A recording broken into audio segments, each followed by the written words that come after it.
কাৰ্বি আলঙত বাস কৰা অনা কাৰ্বি বা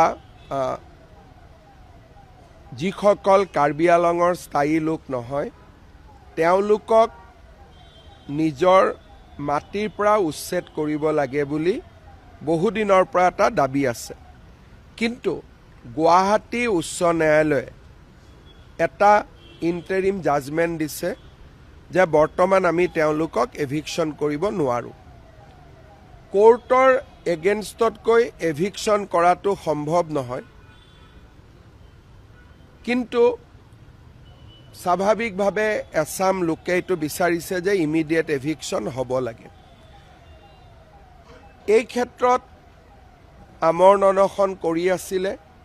যেতিয়া স্বাস্থ্যৰ অৱনতি ঘটিলে আমি তেওঁলোকক গুৱাহাটী মেডিকেল কলেজলৈ লৈ আহিলোঁ।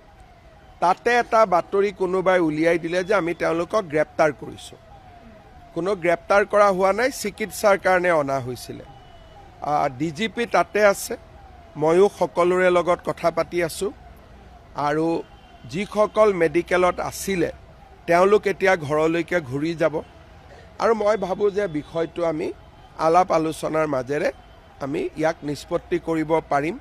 কাৰণ হাইকোৰ্টৰ ৰায় এটাৰ বিপক্ষে আমি কিবা এটা কৰিম বুলি ক'লেও কৰিব নোৱাৰোঁ, কিন্তু আমি একেলগে হাইকোৰ্টত কথাটো আলোচনা কৰিব পাৰোঁ বা এক্ৰছ দ্য টেবুল বহি আমি আলোচনাও কৰিব পাৰোঁ। মন্ত্ৰী ৰণোজ পেগু তালৈকে গৈ আছে আৰু DGP ইতিমধ্যে তাত উপস্থিত হৈছে।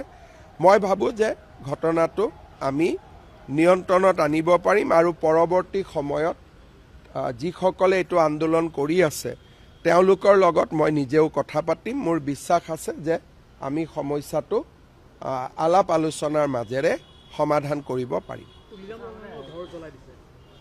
মই তাকে কৈছোঁ যে তুলিৰাম ৰংহাঙে নিজেও বিচাৰে যে আমি এভিকশ্যন কৰোঁ, কিন্তু হাইকোৰ্টৰ অৰ্ডাৰ হ'লেতো তুলিৰাম ৰংহাং নহয়, ময়ো কৰিব নোৱাৰোঁ।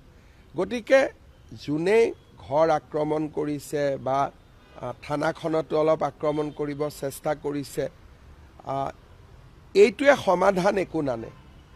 বৰঞ্চ কালি যেতিয়া হাইকোৰ্টে গম পাব যে আমাৰ অৰ্ডাৰ থকাৰ পিছতো কোনোবাই আমাৰ অৰ্ডাৰটো ভায়লেট কৰিবৰ কাৰণে জবৰদস্তি কৰিছে, তেতিয়াতো হাইকোৰ্টৰ আৰু বেছিহে খং উঠিব। সাধাৰণতে হাইকোৰ্টে কেছ দিলে, কিবা অৰ্ডাৰ দিলে আমি কি কৰোঁ? হাইকোৰ্টলৈকে আহোঁ। হাইকোৰ্টে নামানিলে আমি সুপ্ৰিম কোৰ্টলৈকে যাওঁ।